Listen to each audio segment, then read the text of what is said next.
Man, I woke up this morning tripping, man. Tripping. I don't know, man. Tank was on my mind, man. Ain't that something? Of all people, Tank was on my mind. So I just sit back and I looked at his resume, man.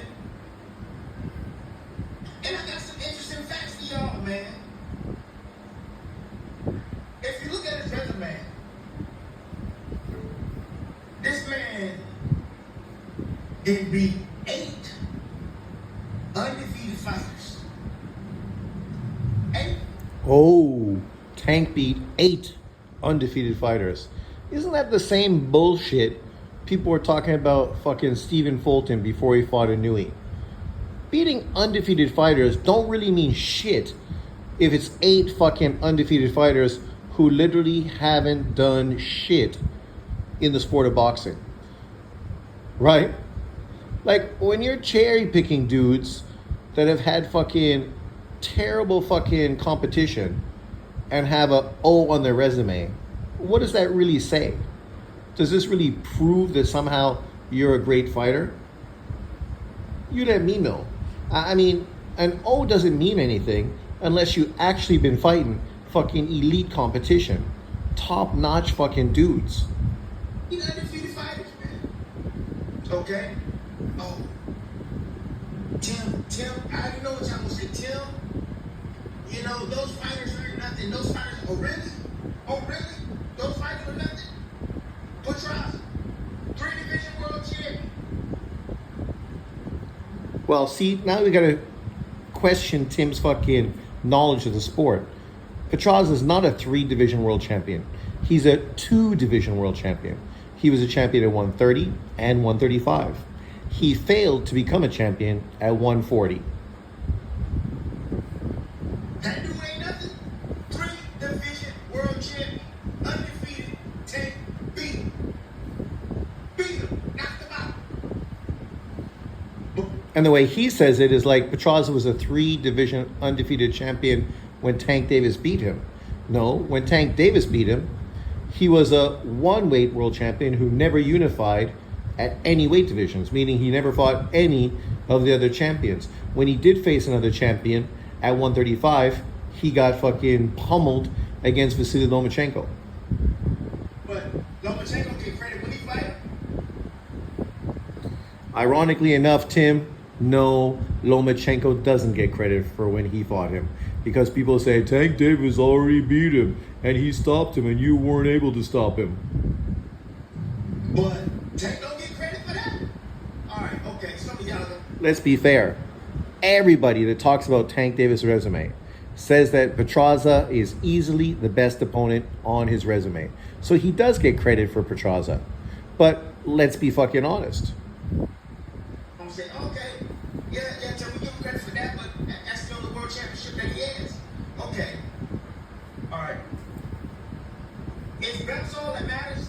Because if belts is all that matters, then y'all wouldn't be saying what y'all be saying about Terrence Crawford. Right? Because he got all the belts. However, Tank don't have many belts, but when you look at the opposition that he faced. To be fair, one of the criticisms with Bud Crawford, people also criticize his resume. So while he does have all the titles, people question the legitimate competition he's been in with. I mean, his competition is better than Tank's, no doubt. But nonetheless, you know, that's a criticism Errol Spence fans have used against him. It's a criticism that obviously Canelo fans are using against him too. And when he faced these guys, think about that. Where's Rolly Romero right now? I believe he's a world champion. Who beat him? Oh, his name is Tank. We're going to give Rolly credit for being a champion. Now he's a 2-weight world champion. That's got to be some of the weakest sauce in boxing fucking history. Davis. So, I think we should give credit for guys that fighters have beaten, right? That have beaten, and has done something in the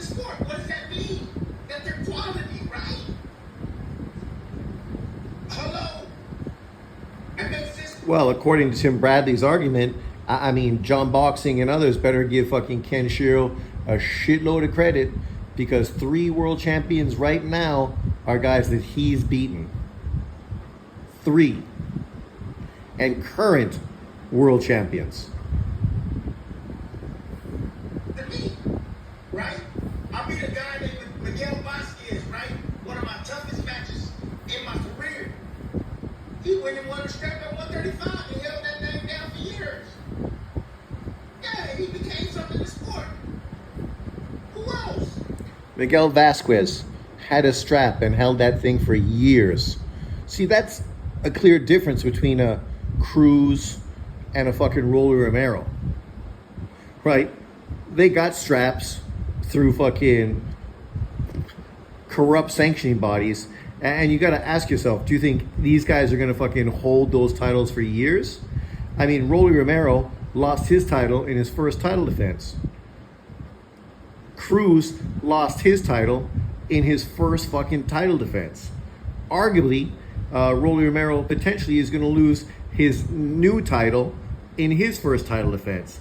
I mean, how much credit can a guy get for being a champion who never successfully defended his world title? Right, Sean Porter? Man, oh, his name is Mario Barrios. Yeah. Forget the belt from now. Forget that. Barrios right now is a legitimate 147 pounder. Just fought Manny Pacquiao, got a draw with Manny Pacquiao. Who beat him? I'm old. Yeah. He got a draw against a 36-year-old retired fighter. I think that says it all. Welcome back, boxing fans, to another great show with Sean on boxing. So today we're taking a look at a video from Fannin International Boxing. And of course, if you see the name Bud Crawford on a Fannin video, you know Fannin is going to be shitting all over Crawford, lying and clickbaiting like fucking nobody's business, pulling out PED allegations and literally finding every way possible to shit on Bud Crawford, all because Bud Crawford exposed Fannin's favorite fighter, Errol Spence Jr. And when you see Tank Davis's name on a video, you know that Fannin is going to be fucking blowing that guy like crazy, because much like he blew Spence, he also fucking blows fucking Tank Davis the same way he used to blow fucking Rigo. Like, these fanboy channels expose themselves because of their over-the-top fucking perspective. Like, that's part of the problem with politics right now in the world. Before, conservatives were not radical. Liberals were not radical. Even in Canada, the most socialist party we had, right, the NDP, was not overly socialist. They all sort of were liberal, but one bent a little more towards the social aspect, one bent towards more of the financial and the money aspect, and then one kind of right in the middle, which is where I used to ride as a Canadian. But now politics has really veered to the other side, where even conservatives now are very liberal, and the liberals are downright fucking communist. It's ridiculous. But this is what's wrong with channels like Fannin, Knockout Boxing, and the LDBC. It's their radicalism that they bring to the sport of boxing.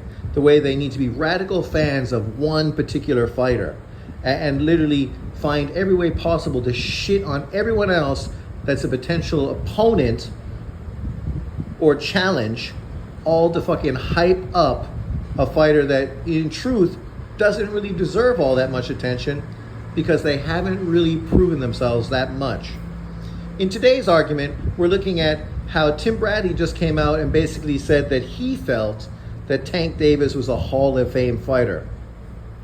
And the reality of this situation is Tank Davis has won 2 legitimate titles, really one legitimate title. He won 1 legitimate title off of Jose Pedraza, lost that title because he was too fat on the scale, ended up fighting for the WBA regular title, and the WBA elevated him to super title, even though the man that beat the super champion was right there. But what did they do with him? They demoted him.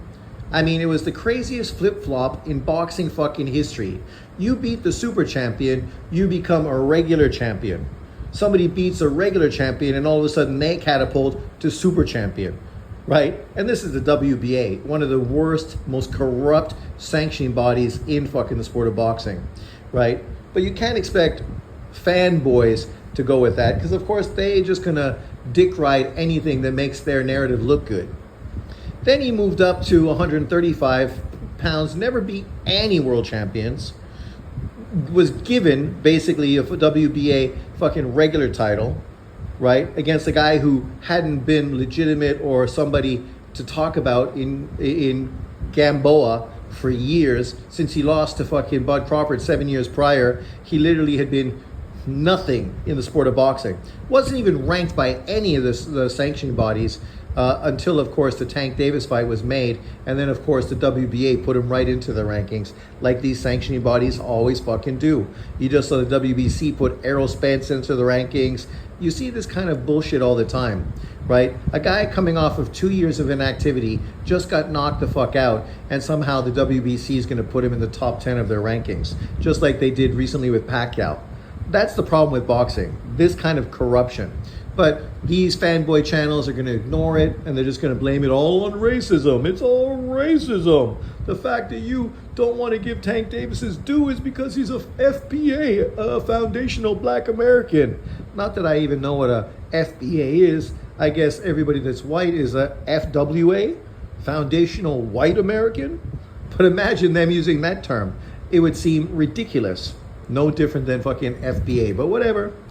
Black America always needs to come up with new fucking ways to identify themselves, to separate them from the general mass of the country, and then wonder why they're considered not part of the group. Well, you're alienating yourself and separating yourself. Much like the LBQT fucking mob family. But okay, whatever. Let's get back to boxing.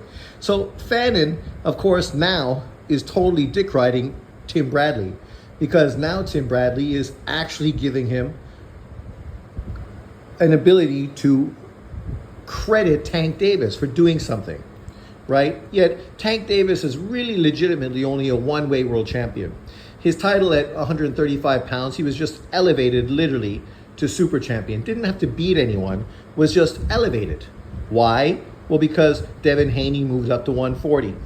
So the guy's a two-weight world champion, but in truth, it's only a one-weight world champion, and a two-time world champion, even though it's a three-time champion, because he also gave up his title that Leo Santa Cruz was given, even though he'd never fought at the division, fought a guy who wasn't in the rankings, and based on that, he somehow got the title.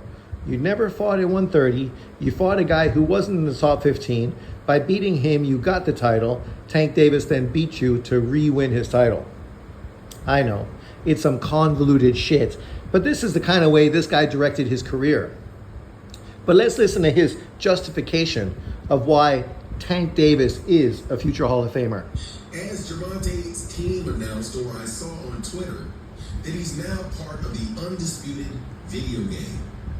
Also, it has been confirmed that Gervonta Davis is coming back in the fall. Now, before I get into all the details, let me welcome you back to the channel. If you are new to the channel, please accept believe my ears when I heard Tim Bradley give Gervonta Davis his credit.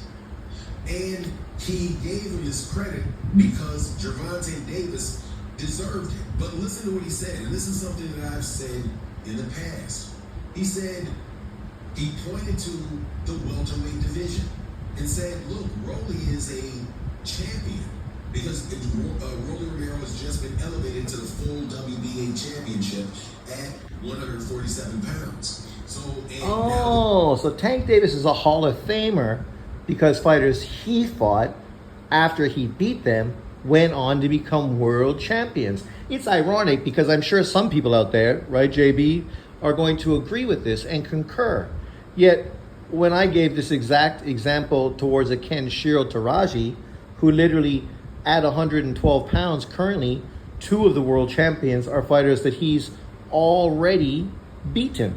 and literally knocked out both of them, right, at 108 pounds. They went on, after getting beat by him, to become world champions, of course, at 112 pounds. He was also world champion of that title, division, meaning he was a unified champion at 108 and 112. You can also talk about Inouye, who multiple fighters he beat went on to become world champions after getting beat by him. So, you could use this narrative, but the only problem with this is you're not looking at context. Rolly Romero beat a 140-pound fighter and was somehow elevated to super champion by, of course, who? The fucking WBC. Once again, only proving my earlier statement about being the most corrupt fucking sanctioning body in the sport of boxing. Right? Based on beating this guy, how are you going to somehow say that Tank Davis is a Hall of Famer? Because Rolly Romero went on to beat Ryan Garcia and then was elevated to the super champion? Really? Fuck me. But let's listen to more of this because it only gets worse. Jerron Ennis is left. That is a world champion in 147 that Gervonta Davis has already beaten. Also, there's another champion at 147 pounds named Mario Barrios, who's the WBC champion, and Gervonta Davis also beat him by knockout. So Gervonta Davis beat two current welterweight champions, and based on that, he deserves to be a Hall of Famer. Not the fact that he never unified at 130 pounds, never unified it at 135 pounds, never won a legitimate title at 140 pounds or unified in that weight division, never fought a legitimate opponent at 130, 135, or 140. And there's been plenty of guys he could have fought.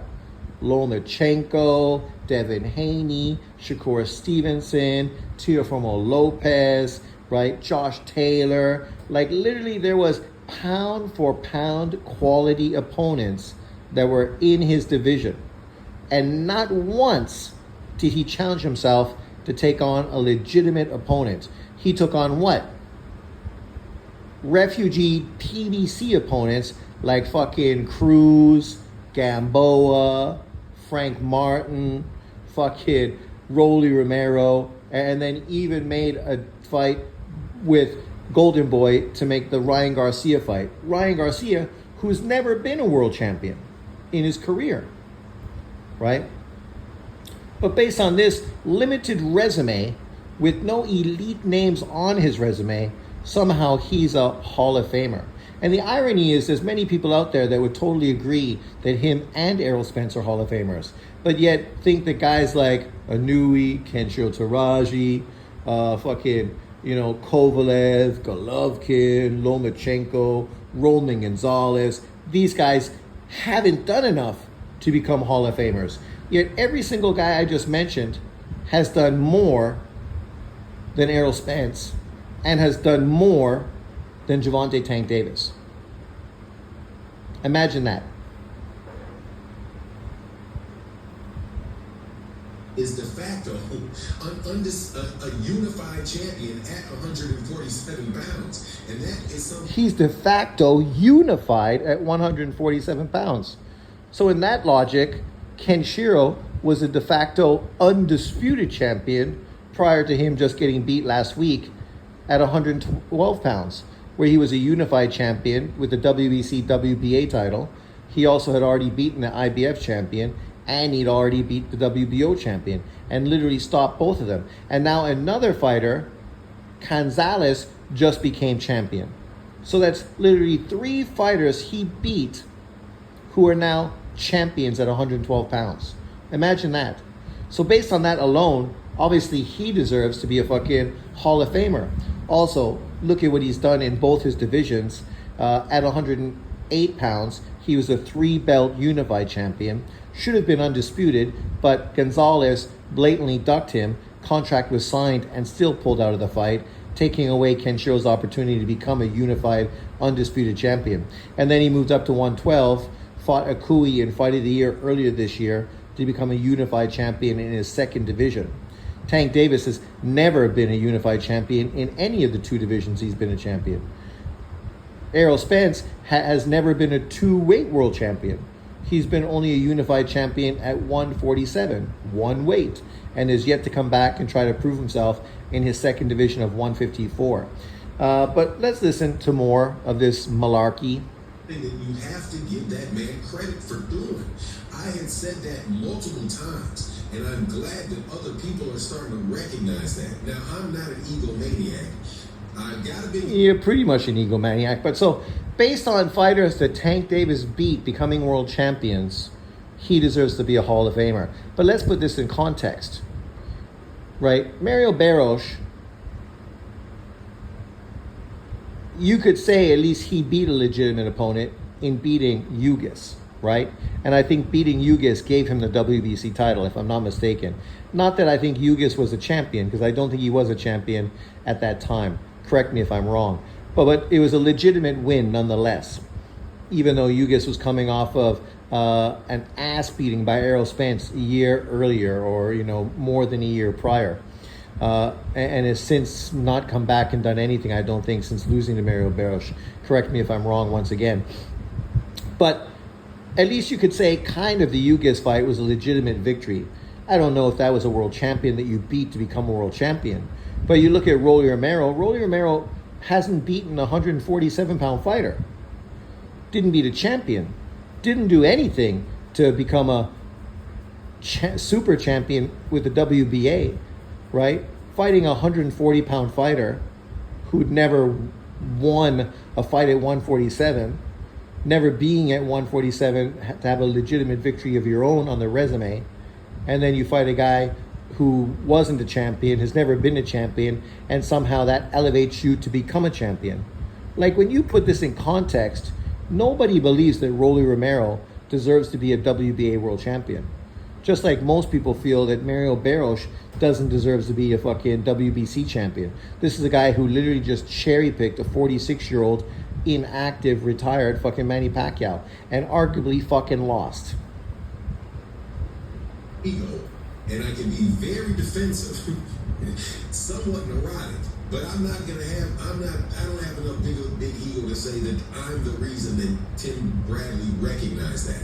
However, oh my God, very, very happy that Tim Bradley did recognize it, because Gervonta Davis is an incredible fighter who's beaten top-level competition, but people never give him credit for it while they're actually fighting with the guys. But now to see what top-level credit did he beat? Petraza hadn't really done anything impressive at 130 pounds before Tank Davis beat him. Petraza went on to become a two-weight world champion, got fucking myrtleized by Lomachenko at 135 pounds, moved up to 140, wasn't able to become a three-weight world champion, which would have been obviously historic for him, and literally got beat by every top fighter he faced at 140. Leo Santa Cruz was never a top 130-pound fighter.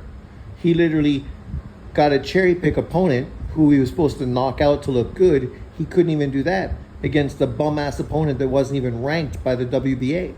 All to fucking get a bullshit title so they could make a pay-per-view for Tank Davis in a fight where Leo Santa Cruz proved he's a good boxer, but the problem people had was the fact he'd never had power at 126. What was he going to do against Tank Davis at 130?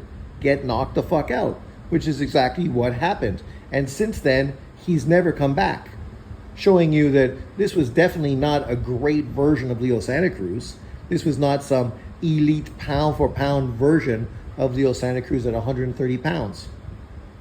And outside of those two opponents, who are you going to say? Fucking Gamboa? Gamboa's biggest fight was fucking Bud Crawford 7 years earlier. 7 years fucking earlier. In between those 7 years, between Crawford and Tank Davis, he literally fucking did nothing. Arguably, he lost to Sosa. And he did lose to another guy that had double-digit losses. So, is this some fucking significant victory? Frank Martin was a top-rated 135-pound fighter, but a guy who'd never beaten a top 10 135-pounder. And then once he stepped up, he got beat. And since then, he's failed to come back and redeem himself. He still hasn't come back. Tank Davis has come back, but Frank Martin still hasn't come back. So who am I missing? What great elite fighter has Tank Davis fought that somehow I missed writing into this article right now? What happened with Rolly and what happened with Mario Barrios, finally giving Tim Bradley giving Gervonta Davis his credit. Now, also, it could have something to do with the fact that Tim Bradley probably has more freedom to do it now. That he's not calling fights for ESPN because ESPN isn't getting back into boxing. But hey, man, I'll take it any way I can get it. Now, the second real bit of good news is that Gervonta Davis is being placed on this big video game called Undisputed. Now, I have not played Undisputed myself. I'm a 50. I don't care about any of that, but nonetheless, there's probably going to be a shitload of boxers that are part of that game. So it's nothing that Tank Davis is doing above and beyond everyone else in the sport. But just based on this argument, you let me know. Do you think Tank Davis has done enough right now if he was to retire to become a Hall of Famer? I mean, the truth is he hasn't. His best win was what? Jose Pedraza. He arguably just lost to Lamont Roach, a guy that fucking got destroyed by Jamal Herring. And Jamal Herring was never an elite fighter. So what does that say about Lamont Roach? Not that fucking good. But let me know what you think in the comment section below. I'm not saying this to hate on Tank Davis. I've wanted Tank Davis to prove himself against legitimate opposition. And that would have confirmed him as a Hall of Famer, confirmed his greatness. But unfortunately, under Floyd Mayweather, he was protected and ducked. Under the PBC, he's been protected and ducked. And whoa, he's going to come back this fall, which means this year he's going to fight 2 times, both fights against fucking Lamont Roach, an opponent that nobody fucking asked for, an opponent nobody wanted. Nobody was asking for Tank Davis to pick another 130-pound fighter and bring them up to 135. This is literally the second time he's done that in fucking what? 3 fights. 3 fights. 2 of the guys you pulled up from 130. 1 you pulled down from 140. And maybe Frank Martin was in there. So maybe you got 1 legitimate fucking 135-pound fighter on your resume. 2 guys you pulled up from 130. 1 guy you drained from 140. And that's like recent history. That's what he's been doing recently. Is that supposed to be something impressive? Is that what boxing fans are asking for and are excited about? Give me a fucking break. Part 2 of that video. Of course, I just saw after I left that, of course, Knockout Boxing needs to jump on this as well. Because literally the only thing this guy talks about on his channel is fucking Tank Davis. So can you imagine him not responding to fucking a video of Tim Bradley saying that Tank Davis was a Hall of Famer? Of course, he got to chime in. And let's listen to his bullshit. He tries when he was in his prime and undefeated and softened his ass up for Loma. It made it easier to fight for Loma because of what he did.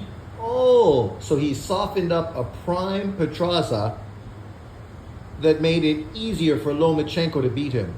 Even though Pedraza had had multiple fights after getting beat by Tank Davis before he fought Lomachenko. Literally went up to 135 and become a world champion at that weight class. So what did Tank Davis do to him that softened him up? Let's be honest. The reality of the situation was that Pedraza was already fucking growing out of that weight division. So they literally cherry-picked a dude that was fucking so close to leaving the division, offered him money that, of course, he couldn't turn down to go challenge against this prospect that nobody knew who he was. And literally, that's what they did. This was not a prime fucking great version of Pedraza, because we saw Pedraza go all the way to 140 pounds. We saw him go on to become a world champion at 135, telling you that his body was growing out of the 130-pound weight division. That's why he fucking left. But of course, a guy like Knockout ain't gonna fucking tell you the truth, because he's full of shit. He's gonna, try to make everything that Tank's done into something great. He's gonna consistently fucking lie, twist the narrative, and somehow make everything better than it really is. into him. Anybody don't hear that shit. When I talked about how he moved down in weight and took Leo Santa Cruz's belt, remember Leo Santa Cruz was a 4th division champion and beat everybody that had ever been in the ring with him. Nobody wanted to hear that, bro.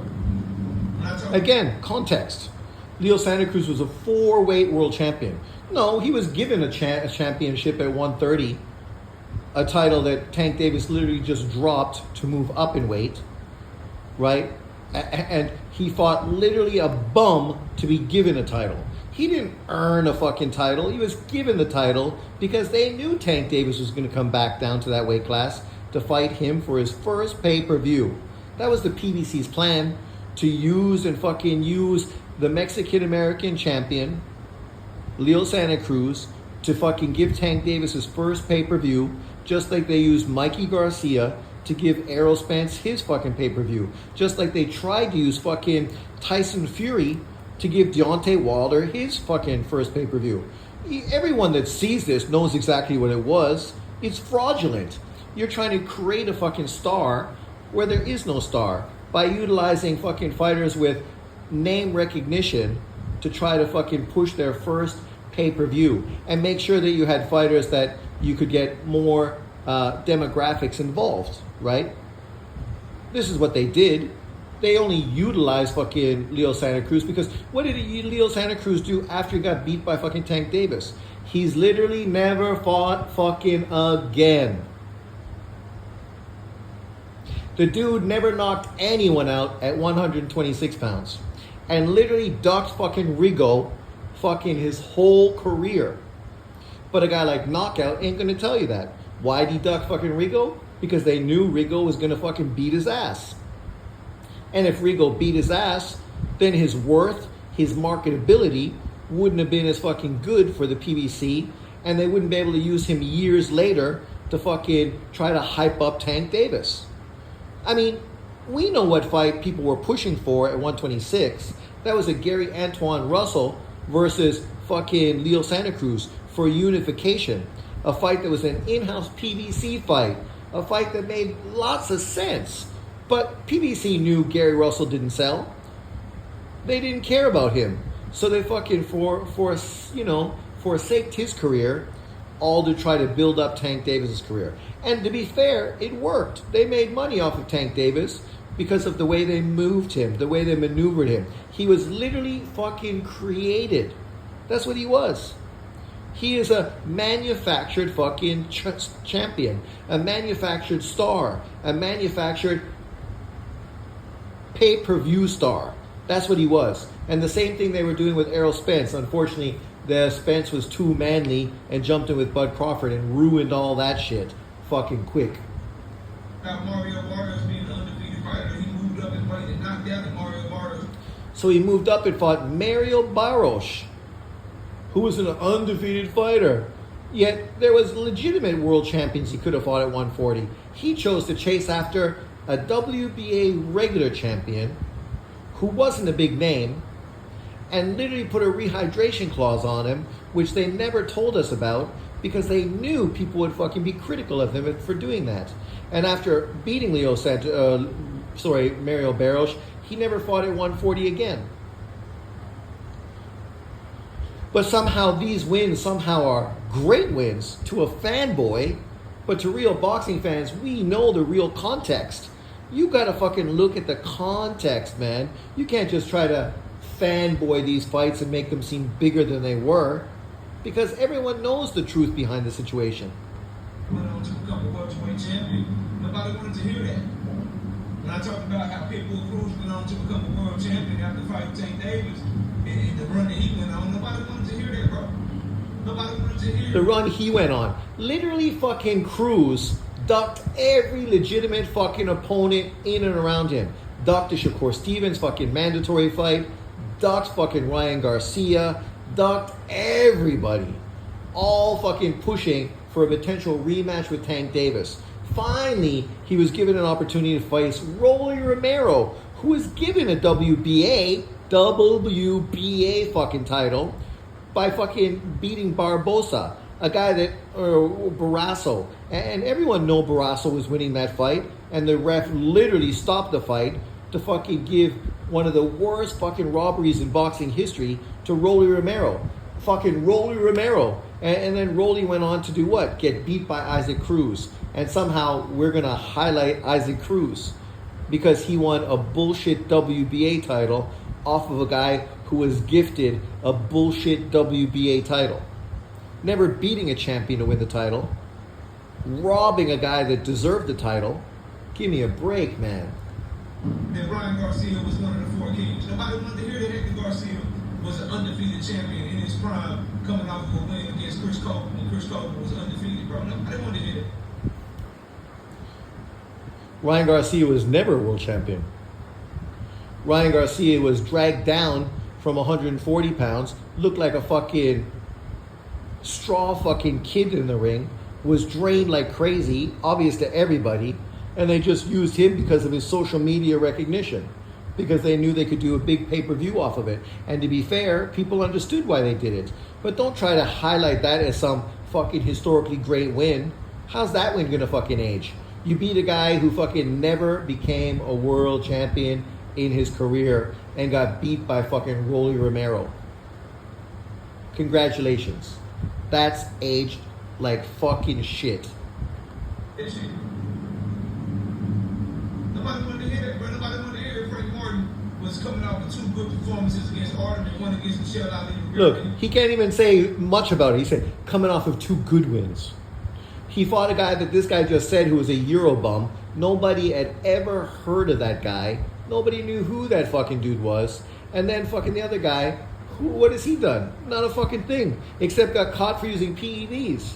Frank Martin had never beaten a top 10 fucking 135 pound fighter. And was exposed the first time he stepped up. And then moved directly to 140 because he said he fucking was drained and couldn't make 135. And since then, has still not been back in the fucking ring. So how'd that work out for him? I mean, if that guy gets knocked out in his first fight at 140, how's that going to work? How's that going to look? He was an undefeated number 1 contender. Nobody wanted to hear that, bro. Y'all didn't want to hear that. So I don't want to hear Tim Brown. I don't want to hear people start saying, oh, Tim Brown is fine and kept it real. When I've been telling y'all this shit, man. You listen to these fanboys and it's fucking ridiculous. And they would fucking put the spin to shit on other fighters who've done way more than Tank Davis. And it's not an argument. This is a debate I'd have with fucking knockout boxing any fucking day. You want to compare Lomachenko's resume to fucking Tank Davis? There's no fucking comparison. None. None. Let's not try to shit on fucking Lomachenko's win over Rigo and then somehow fucking give Tank Davis tons of credit for fucking pulling up fucking multiple fighters. Multiple. 4, 5, 6 fighters he's pulled up in weight. 6. 2, he's pulled down in weight. He's a 135 pound champion. He's yet to be any legitimate 135 pound fighter. I mean, you can't make this shit up. Literally. You can't make this shit up.